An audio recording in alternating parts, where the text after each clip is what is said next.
যে পরিমাণের ঝড় বৃষ্টি শুরু হয়েছে মনে হচ্ছে গাছের সব আম পাকার আগেই পড়ে যাবে। গত কয়েকদিন ধরে বেশ ভালোই ঝড় বৃষ্টি হচ্ছে।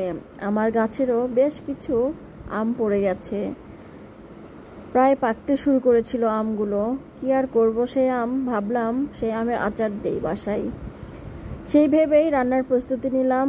তো আমি প্রথমে আচারের মশলাটা বানিয়ে নেব। এর জন্য চুলায় দিলাম জিরে, ধনিয়া, কয়েকটি শুকনো মরিচ, সাদা এলাচ এবং দারচিনি। এবার এগুলো ভালোভাবে ভেজে নিলাম একটা মশলা তৈরি করার জন্য। এরপর কড়াইয়ে দিলাম খানিকটা সরিষার তেল। সরিষার তেল ছাড়া তো আচার হবে না, তাই না? তো যাই হোক, দেখতেই পাচ্ছেন অনেকটা পরিমাণে তেল দিয়েছি। এরপর সামান্য একটু গোটা পাঁচফোড়ন দিলাম। আমার কাছে আচারের এই পাঁচফোড়ন দিলে বেশ ভালো লাগে খেতে। এই যে আমগুলো আমি কেটে রেখেছিলাম টুকরো টুকরো করে, এগুলো এখন দিয়ে দিব সেই তেলের মধ্যে। আমি কিন্তু আমের ওই মাঝখানের শ্বাসটা নিয়েছি, এতে করে আমার কাছে খেতে বেশ ভালো লাগে। এরপর তেলের মধ্যে ছেড়ে দিলাম আমগুলো। একদম টকবগানি শব্দ হচ্ছিল, আমার তো বেশ ভালো লাগছিল। এবার সবগুলো আম আমি একে একে দিয়ে দিব। ঝড়ের মধ্যে আম কুড়াতে এত মজার, কি আর বলবো। তবে আমি কিন্তু এই আমগুলো ঝড় থামার পর কুড়িয়েছিলাম, আমাদের গাছের আম এগুলো। দেখতে পাচ্ছেন অনেকটাই কিন্তু পাকতে শুরু করেছে। আসলে এই আম রাখলে পাকার পর খুব একটা ভালো লাগবে না খেতে, তাই ভাবলাম আমগুলো আচার দেই।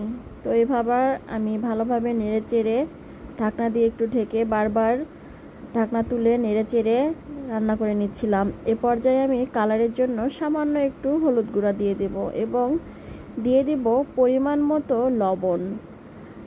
আসলে আচারের কীভাবে বানান আমার জানা নেই, তবে আমি বেশিরভাগ আচারগুলো এভাবেই বানাই এবং খুবই ঝটপট এই আচারটা বানানো যায়।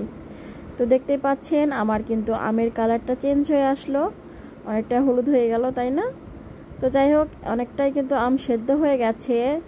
এবার আমি এখানে অ্যাড করব পরিমাণ মতো চিনি। আমার এই আচারটা একদম টক মিষ্টি ঝাল হবে।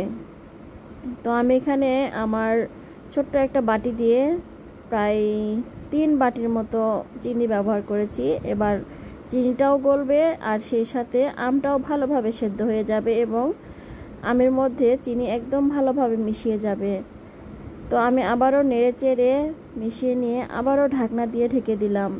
দেখতেই পাচ্ছেন কতটা ঝোল বের হয়ে গেছে আমের থেকে বা চিনির থেকে। এবার এগুলোকে নেড়ে চেড়ে আমি অনেকটা সময় ধরে রান্না করে নেব। এবার যে মশলাটা ভেজে রেখেছিলাম সেটা আমি হালকা করে গুঁড়ো করে নিয়েছি, খুব বেশি মিহি করার দরকার নাই, এতে এভাবেই খেতে ভালো লাগে। এবার দিয়ে দিলাম আচারের মধ্যে সেই মশলাটা। এই মশলাই হচ্ছে আচারের মেইন মশলা বা একদম আচারের স্বাদ এনে দেবে আপনার। যাই হোক, দেখতেই পাচ্ছেন একদম আমার আচারটা কিন্তু রেডি। আমি কতটা লাল লাল করে নিয়েছি এই আচারটা। আমি এটা একদম কাচের একটা বয়ামে ভরে ফ্রিজে বা বাইরে সংরক্ষণ করতে পারেন। তো আমার এই রেসিপিটি আপনাদের কাছে কেমন লাগলো অবশ্যই জানাবেন। আমি একটু খেয়ে টেস্ট করে দেখলাম, বেশ ভালো হয়েছে।